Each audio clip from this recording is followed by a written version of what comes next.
Salve, salve amigo, salve amiga, como você está? Eu sou o Tonho, sou professor de física e quero estar aqui junto com você nesse aulão. Aqui, além de muita diversão, você vai ter muito conteúdo e eu quero te estender as mãos, eu e o professor Seco juntos, para que nós possamos desbravar os caminhos da física. Os conteúdos mais recorrentes da sua prova do Enem, com certeza você vai olhar aqui. E de primeira, já quero falar contigo sobre movimentos. E vou restringir a um tipo de movimento, o que a gente chama de movimento do tipo uniforme. Quando eu falo de movimento uniforme para você, eu estou falando de um movimento no qual o módulo da velocidade é constante. Agora, eu já te peço muita calma. É comum um erro crasso quando a gente fala de movimento uniforme. Eu falo para você que movimento uniforme é aquele movimento onde o módulo da velocidade é constante. Eu não posso falar que a aceleração é zero, porque lembra, quando eu estou tratando de MU, eu posso ter movimentos do tipo circular uniforme e movimentos do tipo retilíneos uniforme. Qual a diferença entre o movimento circular e o movimento retilíneo? O movimento que a gente chama de retilíneo, o movimento reto uniforme, restringe a trajetórias. Que tipo de trajetórias? As trajetórias retas, trajetórias retilíneas. Nesse, você pode falar sim que a aceleração é zero. Agora, quando eu falo de MU, a gente tem que lembrar que pode existir também um movimento circular uniforme. E no movimento circular uniforme, a aceleração não é zero. Lembra que existe uma aceleração que é a chamada de aceleração centrípeta. Centrípeta, para o centro, sempre apontando para o centro. Oriunda de uma força chamada de força centrípeta que causa a variação da direção e do sentido do vetor velocidade. Então, tome muito cuidado. Quando eu tratar de MU para você, isso já caiu no Enem. Não uma, não duas, já caiu várias vezes no Enem. Ao se tratar de MU, lembrem-se, o módulo da velocidade é constante. Quando eu falo de MRU, aí sim, eu posso falar que a aceleração é constante e, obviamente, a velocidade também vai ser constante. Uma coisa que eu posso garantir para você, tanto para movimentos circulares uniforme, quanto para movimentos retilíneos uniformes, é que o módulo da velocidade vai ser constante e, graças a isso, nós sempre vamos percorrer distâncias iguais em intervalos de tempo também iguais. Eu vou me ater ao movimento do tipo reto e uniforme. E ó, um exemplo clássico. Imagine que você tem um móvel, tá? E esse móvel, ele sai da posição 0. Depois do intervalo de tempo de 1 segundo, ele está na posição 2. Depois de mais 1 segundo, ele está na posição 4. Depois de mais 1 segundo, ele está na posição 6. Quero que você note, eu estou simplesmente percorrendo distâncias iguais em intervalos de tempo também iguais.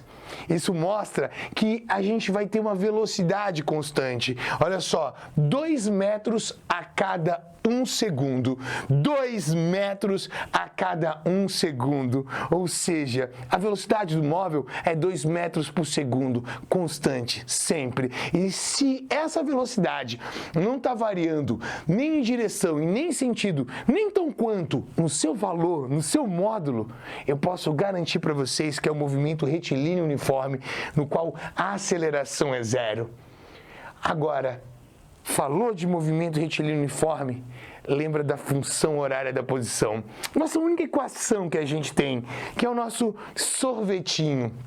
S igual a S0 mais VT, ou seja, a posição final é igual à posição inicial mais a velocidade vezes o tempo.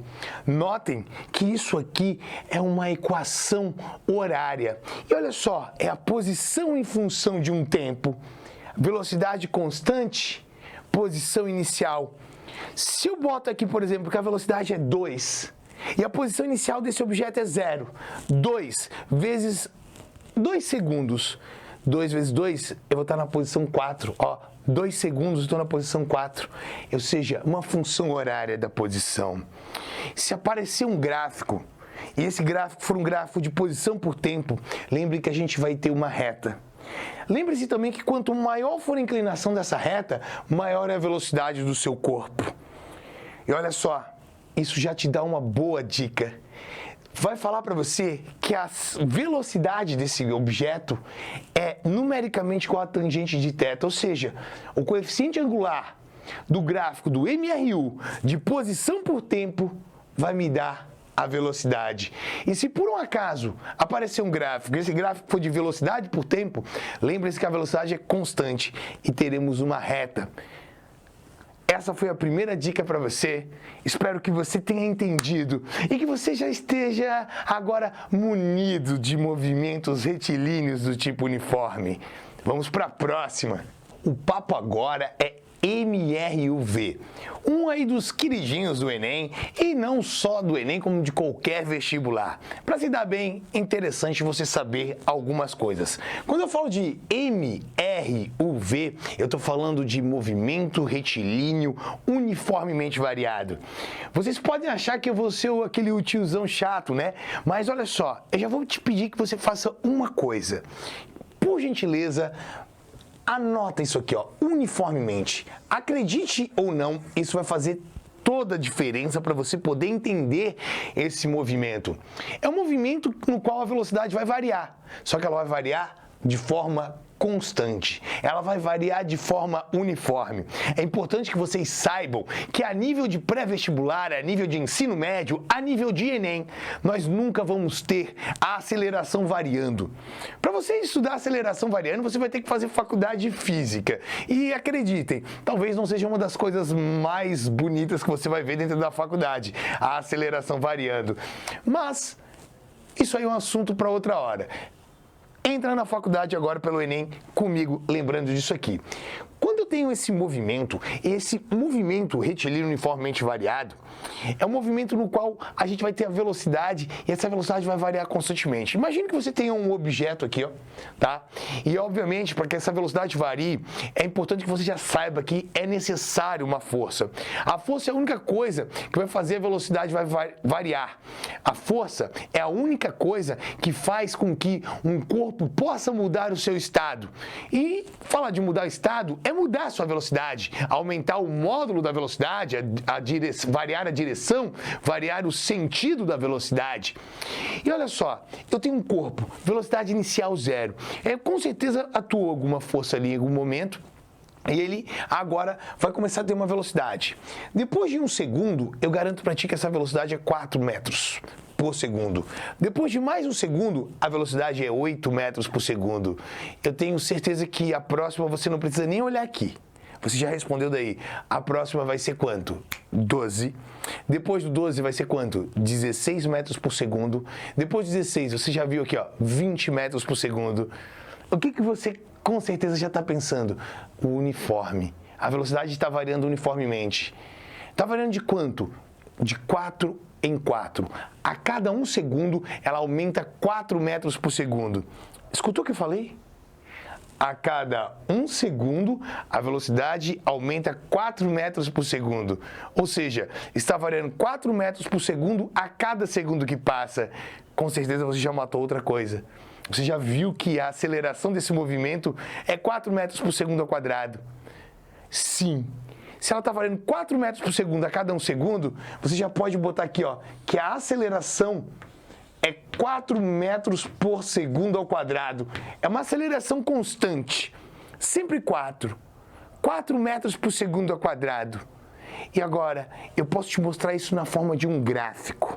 Olha só, eu mostro esse gráfico para você, que é um gráfico de velocidade por tempo. Nota que no instante 1 segundo, a velocidade é 4. No instante 2, a velocidade é 8. No instante 3, a velocidade é 12. No 4, seria 16. Com certeza você também já deve ter notado uma coisa. Como a velocidade está aumentando, ele não vai mais percorrer distâncias iguais, intervalos de tempos iguais. À medida que o tempo vai passando, essa distância ela vai tender ao quê? A aumentar. E eu vou te falar uma coisa. Poucas pessoas comentam isso. Isso não é macete? Isso não é alguma coisa do outro mundo? Não sou eu que estou inventando. Quem inventou foi um cara chamado de Galileu Galilei. Lá no século 17, Galileu falou uma coisa que era o seguinte: esses movimentos variados, eles sempre vão ter uma progressão. que a gente chama de deslocamentos sucessivos de Galileu. Nota que sempre que eu tiver um gráfico de velocidade por tempo, existe uma propriedade dentro do movimento uniformemente variado que diz o seguinte: se eu calcular a área abaixo desse gráfico, eu vou ter o deslocamento. Agora, eu vou te mostrar uma coisa. Se eu calcular a área, essa areazinha aqui, ó, que vai do 1, né, para 1 segundo, sendo 4. Eu vou ter o deslocamento da primeira parte. Quanto é que vai ser esse deslocamento? Essa área é um triângulo. É base vezes altura sobre 2. A base é 1, a altura é 4, dividido por 2, né, vai ficar 1 vezes 4 dividido por 2 é 2. Eu sei que nesse primeiro segundo, esse móvel anda 2 metros. No segundo, nota que eu vou calcular a área. Agora essa área desse trapézio. Só que eu posso te mostrar uma coisa, minha amiga? Posso te mostrar uma coisa, meu amigo? Você consegue enxergar que a gente tem uma simetria. Isso aqui vão ser 3 triângulos iguaizinhos o primeiro. Ou seja, isso aqui vai ser 3D. Se isso aqui me deu um deslocamento D, o próximo vai ser 3D. O próximo, quanto você acha que vai ser, ó? 1 triângulo, 2 triângulos, 3 triângulos, 4 triângulos, 5 triângulos iguais. O próximo é 5D. E o próximo, 7D. E o próximo, 9D. É uma progressão de 2 em 2. E olha só, se esse primeiro D foi 2 metros, o próximo é 2 vezes 3, aqui ele vai estar andando 6 metros. O próximo é 5 vezes 2, aqui ele vai estar andando 10 metros. Notaram? Você não precisa de muitas equações para saber quanto que ele andou. Isso aqui é uma ferramenta muito importante. Você vê isso em queda livre. Você pode usar isso sempre que o movimento for um movimento retilíneo uniformemente variado. E agora, só para não dizer que eu não te dei as equações, lembrem-se, quando eu falo de MRUV, velocidade vai variar de forma constante. Como a gente já provou aqui, a aceleração é constante, porém diferente de zero. E eu tenho 3 equações. Função horária da posição. S igual a S0 mais V0t mais AT quadrado sobre 2. O sorvetão. Posição em função do tempo. Vovoat. Velocidade final é igual a velocidade inicial mais aceleração vezes o tempo. É a que dá essa nossa querida montagem de gráfico. Esse gráfico aqui é um gráfico de velocidade por tempo, regido por essa equação do primeiro grau. E agora, dessas duas, eu trago uma relação para você, que é a relação de Torricelli. V quadrado igual a V0 ao quadrado mais 2A vezes o ΔS. Que é o quê? É a velocidade final igual a velocidade inicial mais 2 vezes a aceleração vezes a distância percorrida. Notem que Torricelli é uma equação muito importante para você usar quando o exercício não te informa o tempo. Então agora aqui, ó, sabendo tudo de MRUV, uma boa dica para você estudar e matar no seu Enem. Valeu! A dica agora é de dinâmica. Quando eu falo de dinâmica, a gente vai ter que lembrar que é a parte da física que vai tratar das causas do movimento. Pensou em alguém para explicar a causa dos movimentos? Eu lembro de ninguém mais, ninguém menos que Newton. E para a gente entender a causa dos movimentos, é importante que você vá armado com as 3 leis de Newton aí para o seu Enem. Primeira lei de Newton. Princípio fundamental da inércia. O que fala inércia para você, minha amiga? O que fala inércia para você, meu amigo? É a tendência que os corpos têm de manter o seu estado. Todo corpo que possui massa, ele possui uma característica intrínseca a essa matéria que é chamada de inércia. E o que essa inércia vai te dizer? Fala assim, ó, que se um corpo ele está parado, a tendência dele é continuar parado. E se um corpo está em movimento reto uniforme, a sua tendência é continuar em movimento reto uniforme. A menos, é claro, que uma força externa atue sobre ele e consiga simplesmente mudar o estado desse corpo. Se caso não acontecer isso, aquele corpo que está parado, aquele corpo que está em MRU, assim vai ficar para toda uma vida. Isso é uma característica intrínseca da matéria. Isso é algo que toda massa tem. E só lembrando, quanto maior for a massa de um corpo, maior é a inércia desse corpo. Ou seja, faz uma viagem comigo. Você vai lá no mercado, um carrinho de compras vazio. Carrinho de compras vazio, fácil de pôr em movimento, né? Fácil de parar ele quando ele está em movimento. Pouca inércia. Eu preciso de pouca força para alterar o estado inicial desse corpo. Vou botando massa ali, vou botando várias compras, eu aumento a massa desse corpo. Aumentando a massa desse corpo, eu aumento a inércia. Ele vai resistir mais a quebrar o seu estado, ou seja, com mais massa, eu tenho que fazer uma força maior para romper o seu estado de repouso ou MRU. Ou seja, o carrinho cheio, eu tenho que fazer uma força maior para pôr em movimento. E se ele estiver em movimento, eu tenho que fazer uma força maior para poder pará-lo. É importante você lembrar também que um corpo para estar no seu estado inicial de movimento retilíneo uniforme ou repouso, a força resultante sobre esse cara é zero. É importante lembrar disso. Eu não estou falando que não existe força. Tá? Eu estou falando simplesmente que o somatório dessas forças tem que dar zero. Então, não esquece, inércia, tendência do corpo a manter o seu estado. E aí, a gente vai falar da segunda lei de Newton, que é o princípio fundamental da dinâmica, o física, meu amor, que é praticamente algo que seja uma continuação da lei da inércia. O que fala isso? Imagine que você tem uma caixa. Você imaginou uma caixa? E aí, para você alterar o estado inicial dessa caixa, você vai precisar de uma forcinha. É claro que se você romper o estado inicial daquela caixa, aquela caixa vai alterar o seu estado, vai variar a sua velocidade. Velocidade inicial zero, vai começar a ter uma velocidade diferente de zero. Então, sempre que eu aplicar uma força nesse corpo, alterando o seu estado, eu vou estar tendo uma aceleração. Força resultante é igual a massa vezes aceleração. Não esquecer, a unidade de força no sistema internacional é o Newton.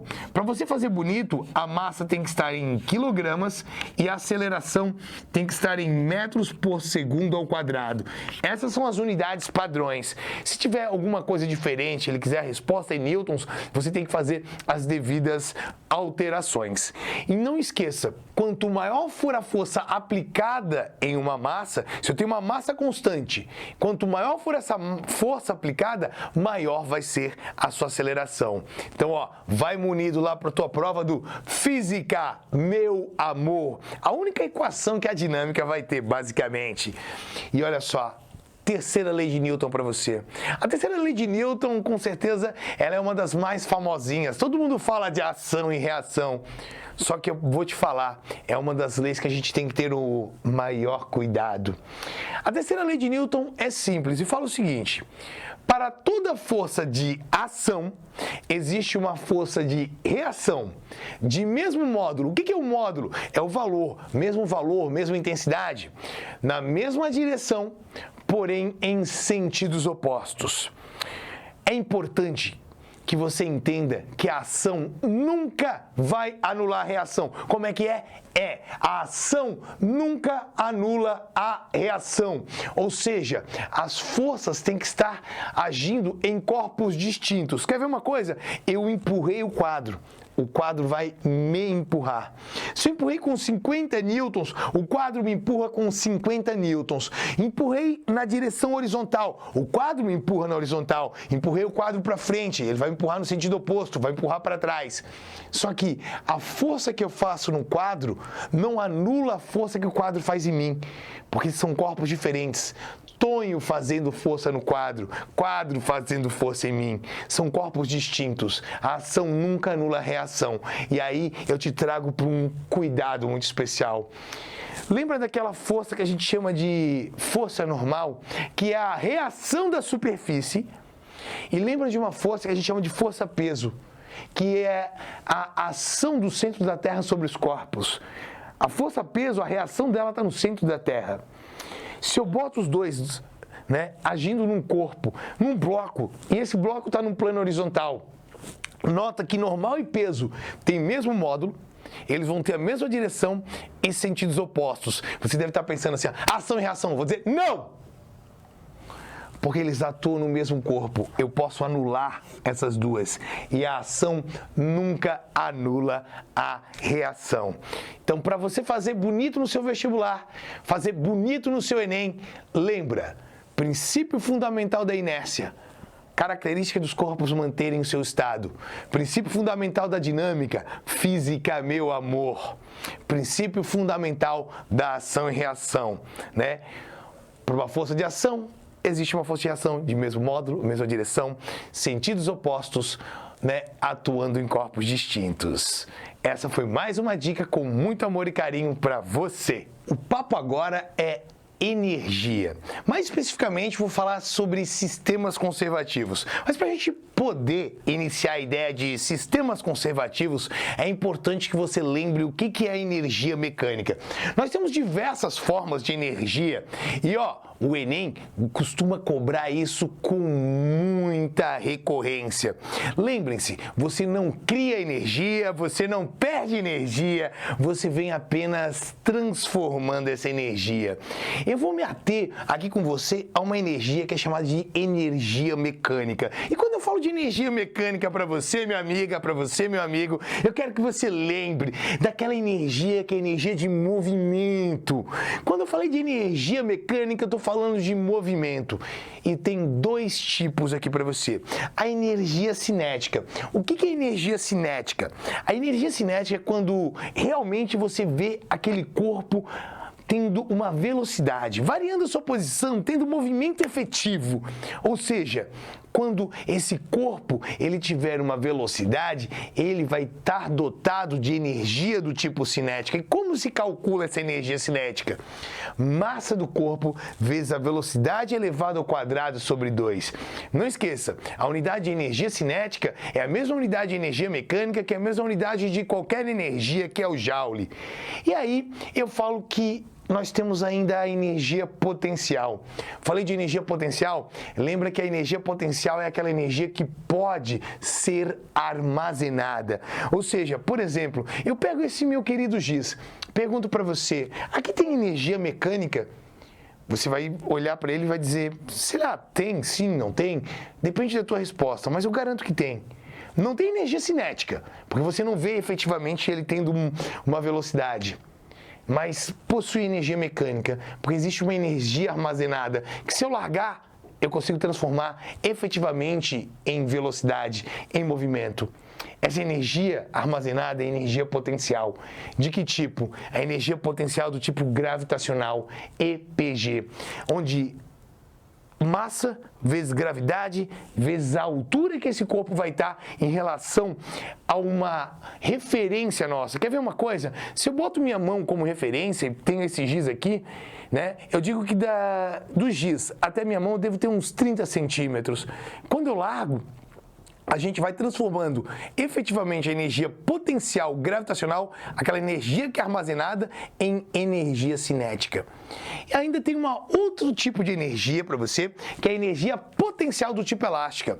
Essa você vai notar que ela vai aparecer em molas, em elásticos, em fios que eu posso ter uma deformação. Essa energia potencial elástica depende de uma constante K, que é a constante da mola, a constante do elástico, que a gente vai estar trabalhando. O X é a deformação, então eu vou pegar Kx, elevar ao quadrado e dividir por 2. Gente, então, lembrou de energia mecânica, lembra da soma da energia cinética e sua energia potencial. E agora eu posso falar de sistemas do tipo conservativos. Sistemas do tipo conservativos são sistemas onde só atuam forças conservativas, tais como força-peso, força elástica, enfim, forças que não vão dissipar energia. Você deve estar se perguntando, que forças dissipam energia? Atrito, né? Resistência do ar, enfim, tá? Quando eu falo de sistema dissipativo, eu falo que eu vou ter uma perda da energia mecânica. E a gente não quer tratar disso. Lembrem-se, eu estou falando de sistema conservativo. E aí eu já te uso um exemplo clássico, recorrente de várias provas. Aqui eu tenho uma garotinha que está se desbravando em uma montanha-russa, ela sobe aqui, né? E nesse exato momento na montanha-russa a velocidade da garotinha é 0. eu posso garantir que essa garota tem uma energia potencial gravitacional. Ou seja, ela tem uma energia mecânica.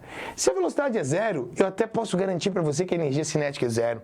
A energia mecânica da garotinha nesse ponto A é única e exclusivamente a energia potencial do tipo gravitacional. Ela começa a descer. À medida que ela vai descendo, ela começa a aumentar a sua velocidade. E olha só, eu aumento a velocidade da garota, mas eu diminuo a altura que ela vai estar do chão. Então, a gente aumenta a energia cinética, diminuindo a energia potencial. Porém, a energia mecânica ela se mantém a mesma. Lembrem-se que eu não vou dissipar a energia mecânica em calor, ruído, som ou deformação. É um sistema conservativo, não tem atrito.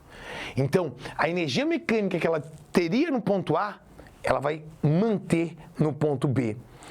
Aqui, a gente não vai ter energia potencial, porque nós não temos uma altura em relação ao solo. Então, significa que eu transformei toda a energia potencial gravitacional no ponto A em energia cinética no ponto B. Se eu quiser, eu posso até achar a velocidade com que ela chega aqui. Quer ver uma coisa? Basta eu igualar a energia mecânica que eu tenho em A com a energia mecânica que eu vou ter em B. E isso aqui é a arma para quando eu falo de sistemas do tipo conservativos. Lembra que a energia mecânica que eu tenho em A vai ser energia potencial. Que tipo? Potencial gravitacional. Então eu vou botar aqui, ó, mgh. A energia mecânica que eu tenho em B, eu transforma energia potencial gravitacional em energia o quê? Cinética. Então a energia mecânica que eu tenho em B é mv² sobre 2. Eu posso simplesmente eliminar as massas aqui. Elas são iguais dos dois lados, então eu simplesmente fui ali e simplifiquei. A gravidade local é 10, a altura que ela está é 3,2. 10 vezes 3,2 vai ficar 32. Eu tenho um 2 aqui, eu já vou multiplicar. Vezes 2 é igual a v². Quando eu trato essa ideia, eu posso falar que a velocidade é a raiz quadrada de 64. Ou seja, ela vai chegar ali embaixo com uma velocidade de 8 metros por segundo. E isso a gente conseguiu fazer graças ao sistema conservativo, no qual a energia mecânica ela vai ser igual em todos os pontos da trajetória. Essa foi mais uma dica quente para você, meu amigo, para você, minha amiga. Atracamos agora em novos mares com a ondulatória. E falar de ondas é lembrar algumas coisas muito importantes e recorrentes na prova do Enem. Primeiro de tudo, eu quero junto contigo aqui, ó, natureza das ondas. 2 tipos para você. As ondas mecânicas, que são aquelas ondas que necessitam de meio material para se propagar. A mais famosa de todas é o som, mas a gente também tem lá o pulso numa corda, tá? A onda no mar e assim por diante. Eu ainda tenho para você, falando de natureza, as ondas eletromagnéticas. Onda eletromagnética é aquela onda que não precisa de meio material para se propagar. Ou seja, se propaga no vácuo. A mais famosa é a luz. Mas a gente tem lá as ondas de rádio, micro-ondas, infravermelho, enfim, tá? Inúmeras ondas do tipo eletromagnética que eu já vou falar um pouco melhor com você. Então, ó, natureza das ondas, mecânica eletromagnética. Eu ainda posso classificar essas ondas de acordo com a sua vibração. Lembra-se, eu posso ter uma vibração do tipo longitudinal, no qual a onda se propaga e vibra na mesma direção, e eu posso ainda ter ondas do tipo transversais, no qual a vibração é perpendicular à propagação. Essa onda também pode se propagar em uma dimensão, 2 dimensões ou 3 dimensões. Uma dimensão, as ondas unidimensionais, 2 as bidimensionais, 3 as tridimensionais. É importante que você consiga observar uma onda e olha só, em geral a gente usa esse tipo de onda. Não importa, né, se for lá, por exemplo, o som, que é uma onda longitudinal, tá? A gente também vai usar essa onda. Isso aqui é uma representação de onda genérica. E olha só, alguns elementos de uma onda para você. Primeiro de tudo, esse ponto mais alto da onda que eu tenho aqui para você, eu chamo de crista. Lembra, se você está por cima, está na crista da onda. Esse ponto mais embaixo aqui, eu chamo de vale, tá? Você nunca vai estar lá, nunca vai estar por baixo, né? Sempre na crista. Vale embaixo, crista em cima. Outra coisa que é de suma importância. você conseguir observar numa onda o que é o seu comprimento, o seu lambda, o comprimento de onda. O lambda é essa letra grega que significa comprimento de onda. E um comprimento de onda, ele sempre vai de uma crista a outra ou de um vale a outro. Ou ainda pode ser uma oscilação completa, ou seja, daqui até aqui. Isso pode ser um lambda. Nota que se eu pegar daqui até esse ponto, eu não tenho um lambda, e sim um lambda sobre 2, a metade de um lambda. É importante você pegar desse eixo médio até uma crista, ou desse ponto eixo médio até um vale e chamar de amplitude. Amplitude é essa distância desse ponto médio até a crista ou do ponto médio até o vale. Olha só. Uma das equações mais recorrentes na prova do Enem é a nossa equação fundamental das ondas, que vai calcular a velocidade de propagação de uma onda. É o nosso popular vai lamber ferida. Velocidade é igual ao comprimento de onda vezes a sua frequência. Lembra que a frequência é o número de oscilações que essa onda vai ter em um dado tempo. Quanto maior for a frequência, maior é a energia da onda, lá pelas ideias de Planck. E é igual a H vezes F. Agora, observa comigo algo muito recorrente. Isso aqui é o nosso Rami-Lux G. O Rami-Lux G é nada mais, nada menos do que o espectro eletromagnético, onde eu tenho RA, anota aí, ondas de rádio. Dentro das ondas de rádio, aqui a gente vai ter AM, aqui a gente vai ter FM. Não confunda, onda de rádio é a onda de transmissão, não o som que vai sair. O som é uma onda mecânica, aqui eu tô falando de uma onda eletromagnética, hein? Ó, AM, amplitude modular, FM, frequência modular. Olha só, a onda AM, ela tem uma menor frequência. Como ela tem uma menor frequência, ela tem a capacidade de refletir na ionosfera. A FM tem uma frequência maior, então ela ultrapassa a ionosfera. A gente já precisa de satélite para redistribuir esse tipo de onda. O M, micro-ondas. Quando fala de micro-ondas, você provavelmente deve estar aí no Wi-Fi da sua casa, né? Quando você pega lá o Instagram para dar uma olhada, você usa o Wi-Fi, né?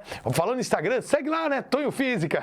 Brincadeira. Olha só. Galera, dentro eu chego aqui na micro-ondas, Wi-Fi, Bluetooth e tudo mais, tá? É micro-ondas. É ondas de informação. Falei do I, tô falando do infravermelho para você. Infravermelho, ondas de calor. Ok? É assim que o Sol aquece a Terra. Quando eu abro esse L aqui, ó, a gente está falando da luz visível. E dentro da luz visível, eu vou ter o Roig Biv. Tá botando em inglês aqui, Roig Biv, é importante isso aqui, tá? Por que é importante estar em inglês? Tem muita gente que gosta de fazer o VAV, mas eu gosto mais desse Roig Biv, porque, ó, é nada mais nada menos do que o espectro da luz. Quando eu falo de espectro da luz, ó, vermelho, alaranjado, amarelo, verde, azul, anil e violeta, né? Red, orange, yellow, green, blue, indigo and violet. Hein? Meu inglês é muito britânico. Brincadeira. Ó, e olha só, se você quiser, pode ir no VAVAV também. Vermelho, alaranjado, amarelo, verde, azul, anil e violeta. O problema é, vai que tu bota o primeiro vermelho, o segundo já bota azul, não vai dar certo. Né? Aqui tem uma ordem de frequência que é muito importante. Nota que o vermelho está próximo do infravermelho. Nota que a violeta está próximo de quem? Do ultravioleta. E falar de ultravioleta é importante demais. Ultravioleta A, ultravioleta B e ultravioleta C. Ultravioleta A é basicamente luz, tá? Essas luzes negras, enfim, basicamente luz. Ultravioleta B é o que dá o bronzeamento, faz a síntese do ergosterol lá para vitamina D, tá? E o ultravioleta C, olha só, dá essa notadinha, muito importante agora aí na pandemia do Covid, que a gente fazia esterilização de ambientes hospitalares graças ao ultravioleta C. É uma onda de maior frequência, então ele tem esse poder ionizante, esse poder de fazer a esterilização de ambientes, ok? Raio-X. oriundo da rápida desaceleração de um elétron, muito usado em medicina de diagnóstico. E aí, por último, a gente tem o raio gama. O raio gama, ele nada mais é, nada menos é do que a única porção de onda que é emitida de um núcleo extremamente instável. Então, você tem um núcleo instável, ele vai emitir duas partículas, alfa, beta, e uma onda eletromagnética que é gama, de alta frequência, extremamente penetrante, ok? Lembrem-se, isso aqui tá tudo em ordem de frequência. A maior frequência é a do gama, a menor frequência é da onda de rádio. Notem que daqui para cá também cresce a energia, graças àquela ideia de Planck. Energia é igual a constante de Planck vezes a frequência. Quanto maior a frequência, maior a energia. Isso aqui é uma constante. Isso aqui vai ser dado na prova para vocês. 6,6 vezes 10 na menos 32 joules segundos. Vocês não precisam decorar, tá? Isso aqui é dado. Você só tem que saber quanto maior a energia, maior vai ser a frequência. E essa foi mais uma dica para você fazer bonito no seu Enem. Lembrem-se, eu e toda a equipe do curso Enem estamos juntos com você. Faça uma boa prova, acredite em você, porque nós acreditamos em você. A aprovação não vai passar de consequência do seu esforço.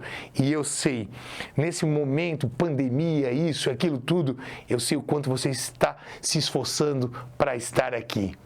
Faça uma boa prova, vá leve, detone. Estamos com você. Grande beijo! Então, meus valentes, minhas valentes, peguem suas armas, vamos ao triunfo. A hora está chegando e, nesse momento, é sempre importante algumas dicas naquilo que a gente chama de aulão. Dicas de conteúdos que têm mais aparecido nas provas do Enem. Então, hoje eu selecionei para vocês 5 dicas que nós vamos trabalhar aqui, começando pela parte de eletromagnetismo. Dentro da eletricidade, um assunto que cai muito é o eletromagnetismo, que é, basicamente, a união da eletrodinâmica com o magnetismo. Onde se dá essa união? Basicamente, na indução eletromagnética. O que é a indução eletromagnética? É você ter um fluxo magnético variável, por isso ΔΦ, ok? Que vai induzir num circuito elétrico fechado uma corrente elétrica, ou seja, você vai ter energia elétrica. Lembra que para um circuito elétrico funcionar tem que ter o quê? Corrente elétrica, certo? A famosa lei de Faraday diz que uma DDP, uma força eletromotriz, é igual ao negativo da variação do fluxo magnético por um certo intervalo de tempo, ok? Então você varia o fluxo magnético de maneira temporal e você vai ter a DDP, diferença de potencial, que vai gerar a corrente elétrica, ou seja, você produziu energia elétrica.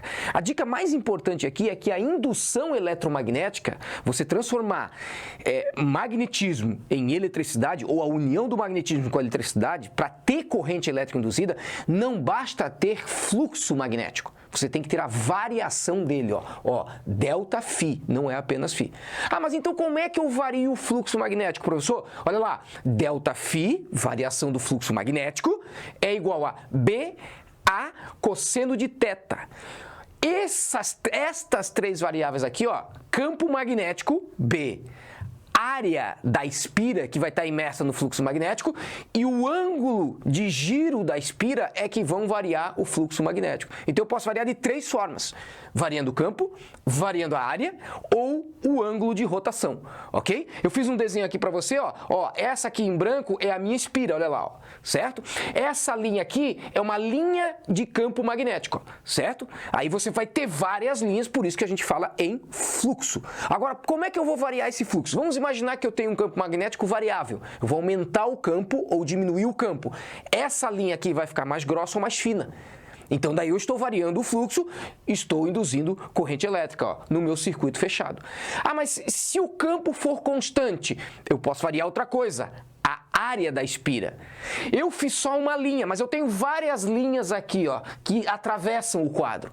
Só que vai passar a linha somente por dentro dessa área. Se eu ampliar a área, eu vou pegar o quê? Mais linhas. Então, eu vou estar alterando o fluxo magnético. É que nem um cano d'água. Você tem um cano d'água fino, de 10, e um cano d'água de 50, ok? O de 50 vai passar mais água, porque tem uma área maior, uma área de secção reta. Então você pode variar o campo, você pode variar a área. Mas e se eu não puder? Se eu tiver um campo magnético constante e não puder aumentar e diminuir a área da espira, eu posso modificar a posição dela em relação ao fluxo. Então eu posso variar a rotação.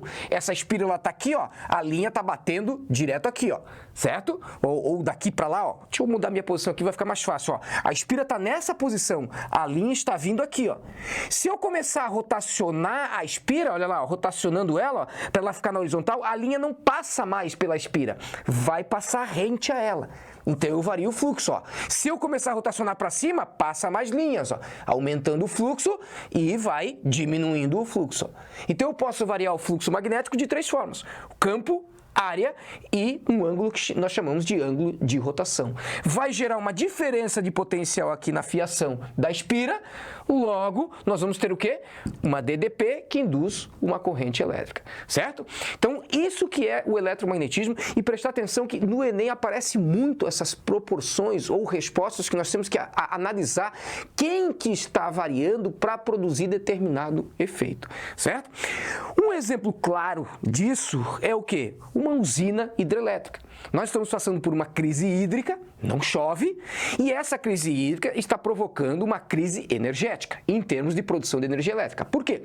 Porque no Brasil nossa matriz é hidroelétrica. Nós dependemos, a maior parte de produção de energia elétrica no Brasil depende da água, ok? Depende, nós temos níveis ou represas de água, um certo nível de água. Quando eu falo em represa, ó, eu construí aqui para vocês uma barreira, certo?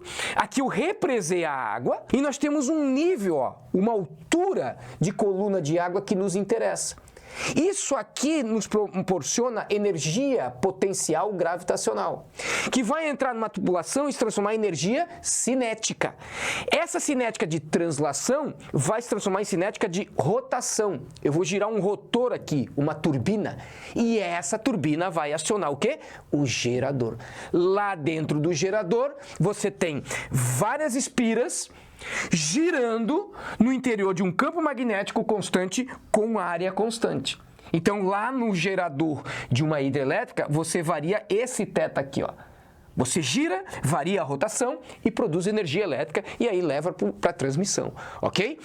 A moral da história é o quê? Por que a crise hídrica? Porque nós não estamos com nível de água suficiente para produzir energia elétrica suficiente aqui. Então, se eu tiver pouca altura de coluna de água aqui, eu tenho menos energia potencial gravitacional. Logo, eu vou ter menos capacidade de produção de energia elétrica. E é isso que está acontecendo nesse momento.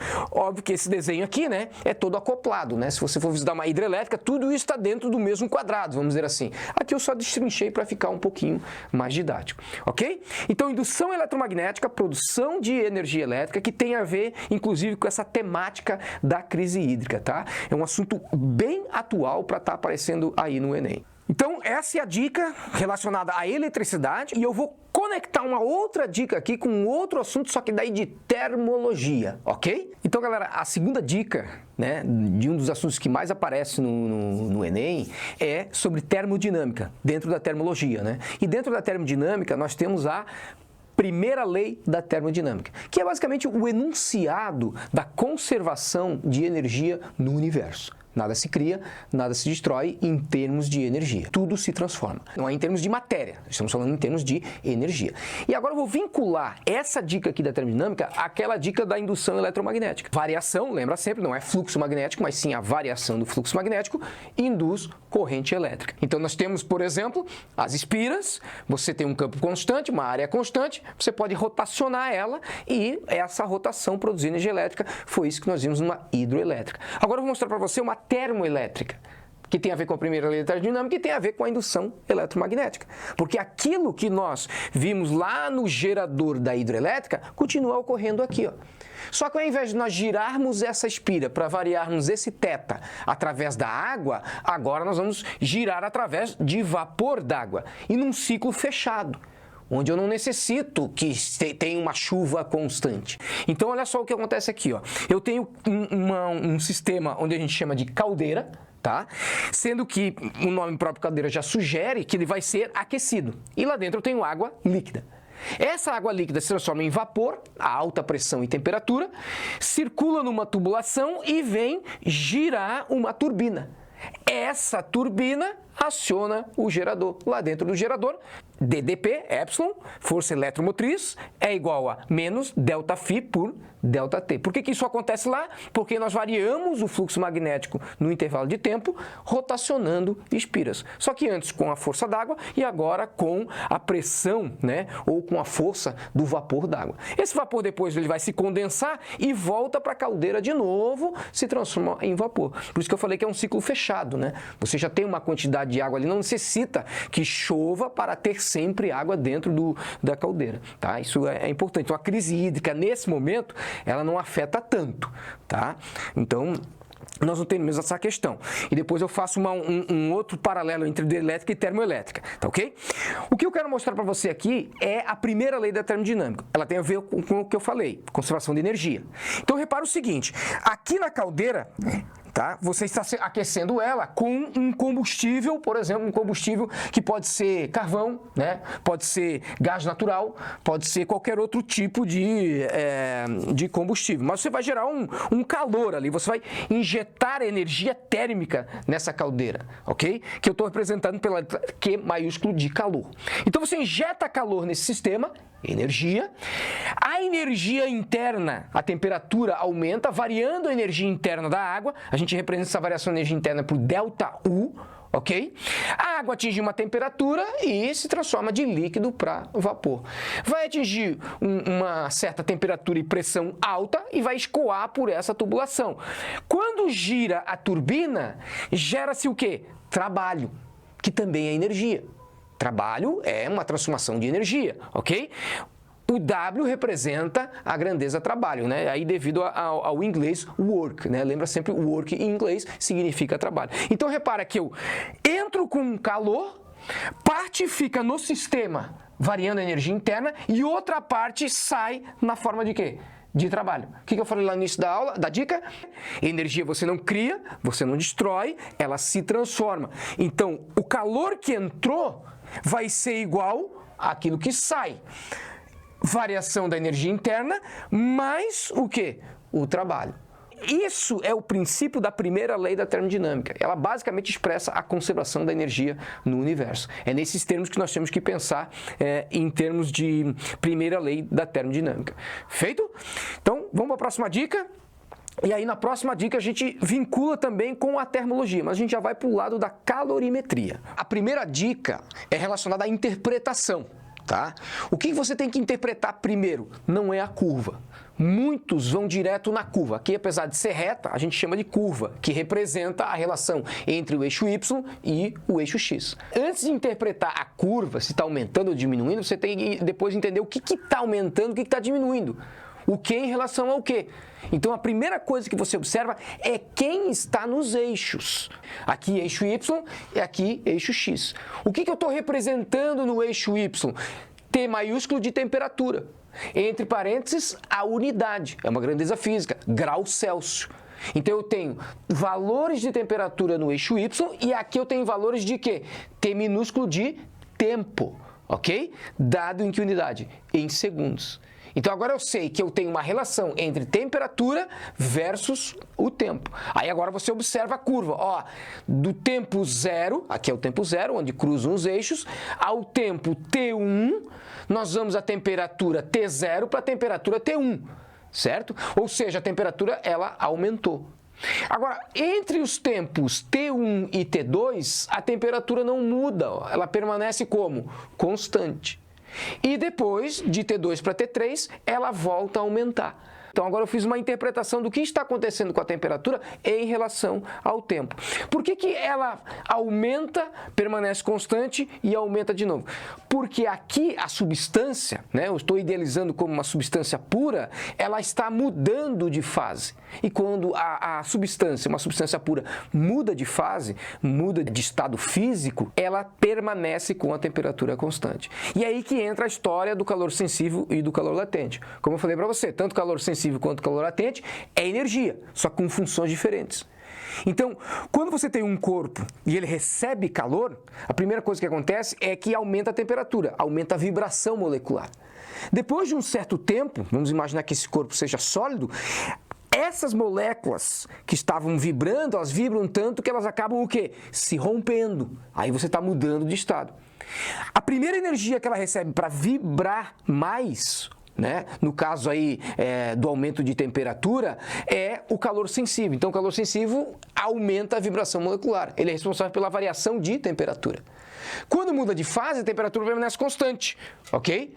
E aí o que acontece? Ao invés de mudar a vibração, eu quebro as ligações moleculares. E aí eu mudo de estado, mudo de fase, certo? Então o calor sensível muda a temperatura. O calor latente muda de fase, certo? Q de quantidade de calor, M de massa, C de calor específico, ΔT de variação de temperatura. Q de quantidade de calor, M de massa, L de calor latente. Repara que nessa equação, o que é que não tem, que nós temos lá em cima? Justamente a variação de temperatura, ok? A massa, óbvio que quanto maior a massa, mais quantidade de calor você tem que dar para o corpo. O C, calor específico, é específico da substância. O calor específico do alumínio é uma coisa, da água é outra. O calor específico do ouro, o calor específico da areia, por exemplo. Deserto. Deserto aquece rápido durante o dia e fica muito frio à noite, porque tem um calor específico baixo. Aquece rápido, mas resfria rápido. Por isso que no deserto nós temos, né, devido ao calor específico baixo da areia, né, nós temos uma temperatura muito alta, em torno de 40, 50 graus Celsius durante o dia e, às vezes, temperatura negativa durante a noite. Tá ok? Isso devido ao calor específico da areia. A água já tem um calor específico alto, certo? Ela demora para aquecer, demora para resfriar. Como no deserto não tem água, não dá o equilíbrio, tá ok?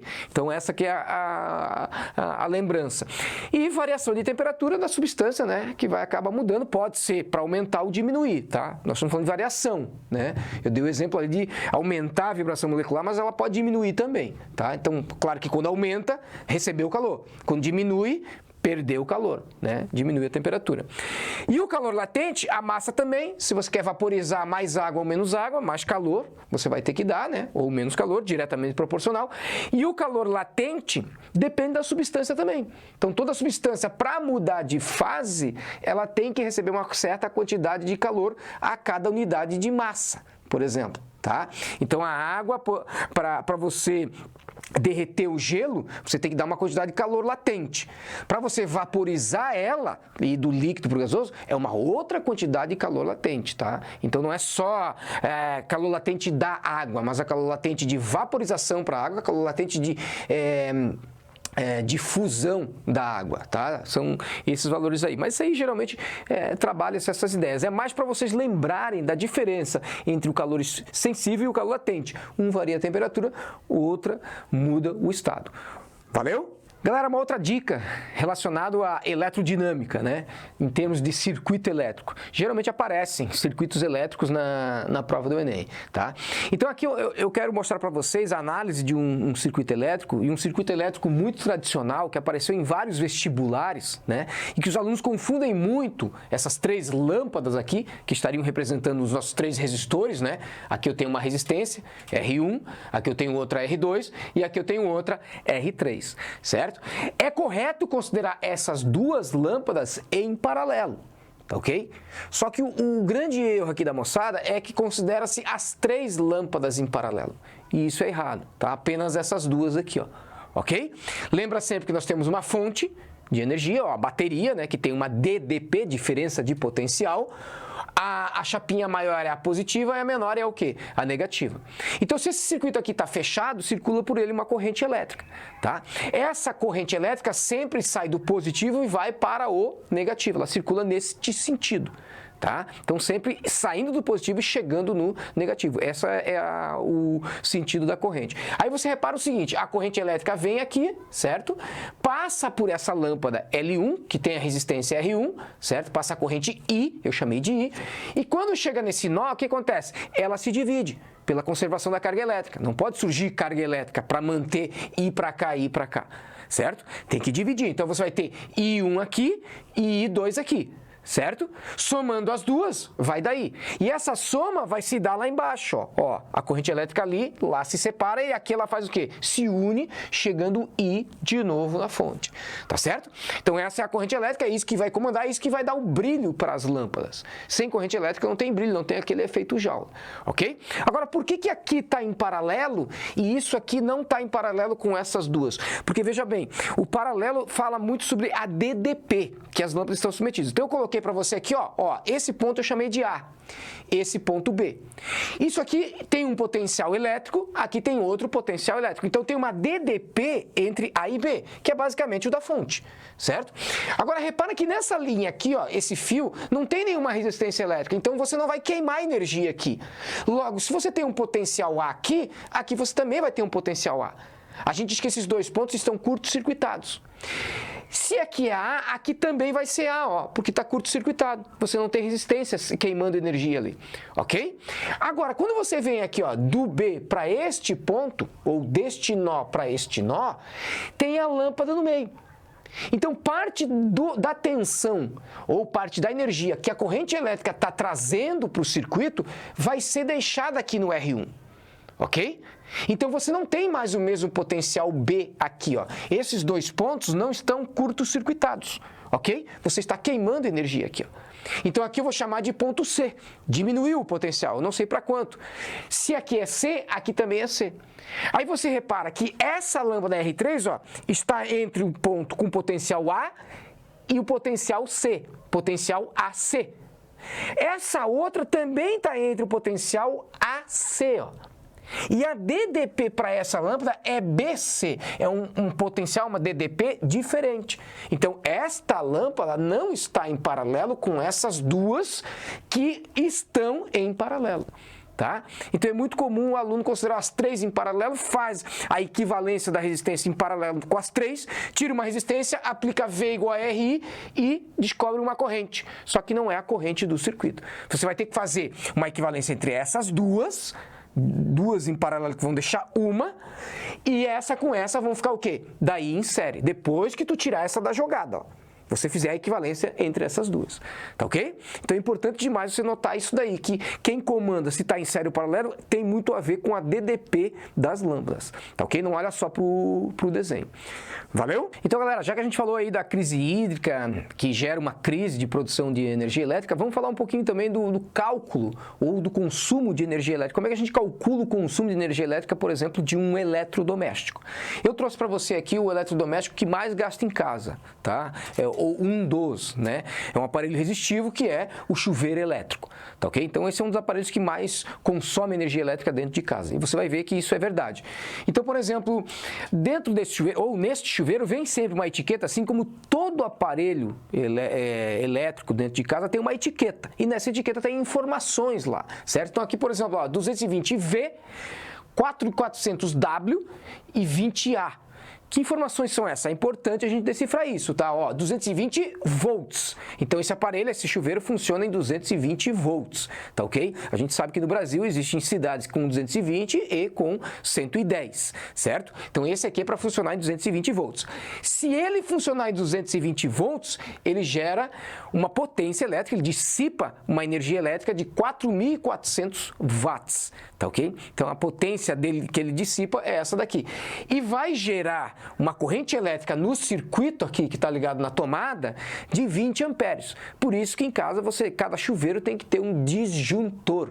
Ou seja, você coloca lá um dispositivo de segurança, né, que disjunta, o próprio nome já fala. Ele abre o circuito caso a corrente ultrapasse o valor do disjuntor. Se esse chuveiro aqui funciona com 20 amperes, você vai colocar um disjuntor ali de mais ou menos 25, 30 amperes. Você sempre coloca um valor acima, porque se você colocar exatamente o valor da corrente elétrica, vai desarmar toda vez que você ligar o chuveiro, ok?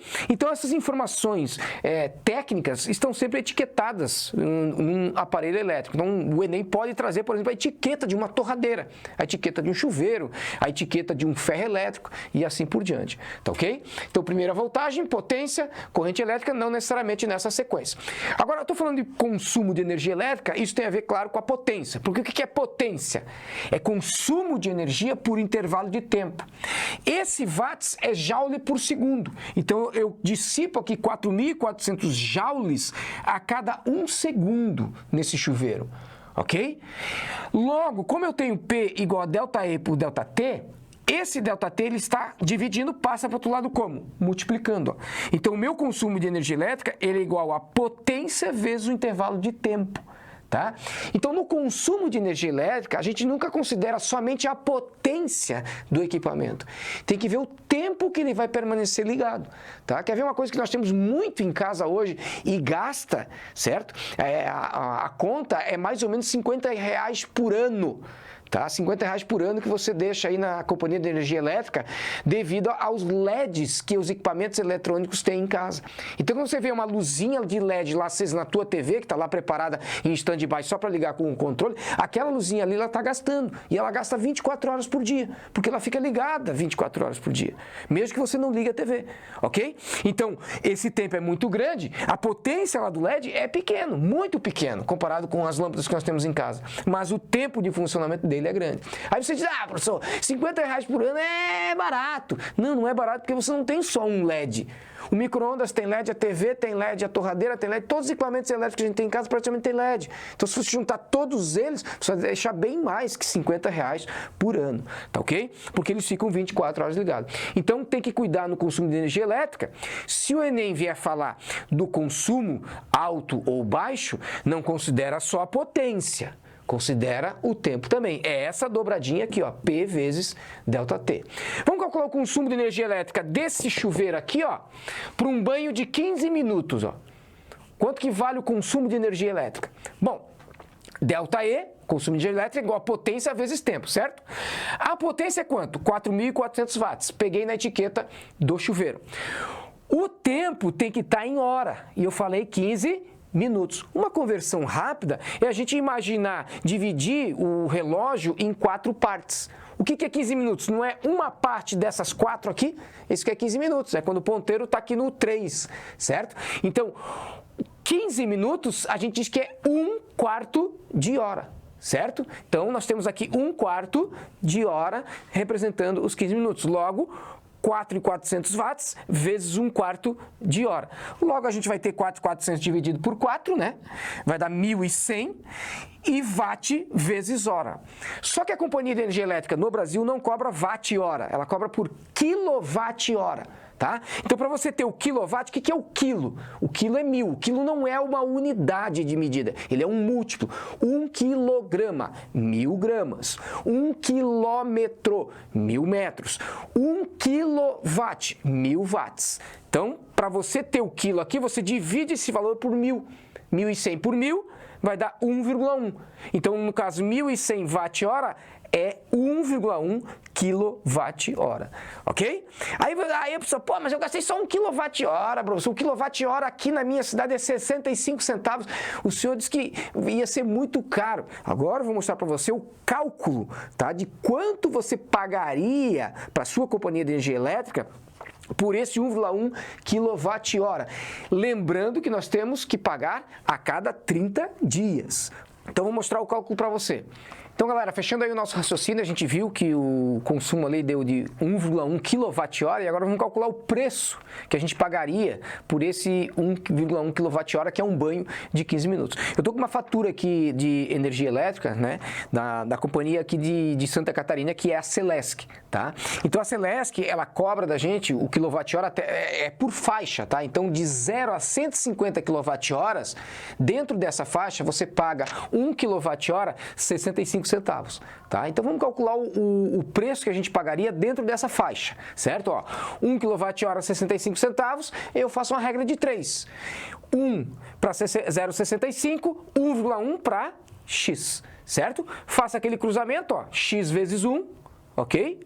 1,1 vezes 0,65, 1,1 vezes 0,65, que vai dar direto o valor, ó, x igual a 72 centavos, só que por dia. E a Celesc lhe cobra por 30 dias. Então, se eu multiplicar 30 vezes 0,72, ou seja, 30 banhos de 15 minutos, eu vou pagar por mês R$ 21,06, ou R$ 21,60, basicamente isso, ok? Aí você vai pensar, pô, ainda assim é barato, professor, mas eu fiz a conta para quem? Uma pessoa, ok? Apenas uma pessoa pagaria R$ 21,60. Quer dizer, não é um banho tão barato assim. Se você tiver em casa 4 pessoas, você vai multiplicar esse valor por 4, fora os outros equipamentos que consomem também, ok? Então, o chuveiro, fica claro para vocês, esse cálculo é um valor aproximado, ele é um dos aparelhos que mais consome energia elétrica. E isso que eu estou falando de banho de 15 minutos, né, galera? Que é um banho, às vezes, relativamente curto aí para a maioria das pessoas. O banho ecológico, lembrando sempre, é um banho de 6 a 7 minutos. Valeu? Então, galera, é o seguinte, tá chegando o Enem, vamos começar a se preparar, o sprint final, né? A gente teve aqueles 800 metros, tá faltando os 200 metros, a gente tem que ter energia, bateria para esse sprint final, ok? Cola lá no nosso materialzinho, no simulado, cola no nosso e-book, tá ok? E faz as revisões para chegar afiada aí no Enem e triunfar. Valeu, meus valentes e minhas valentes. Forte abraço.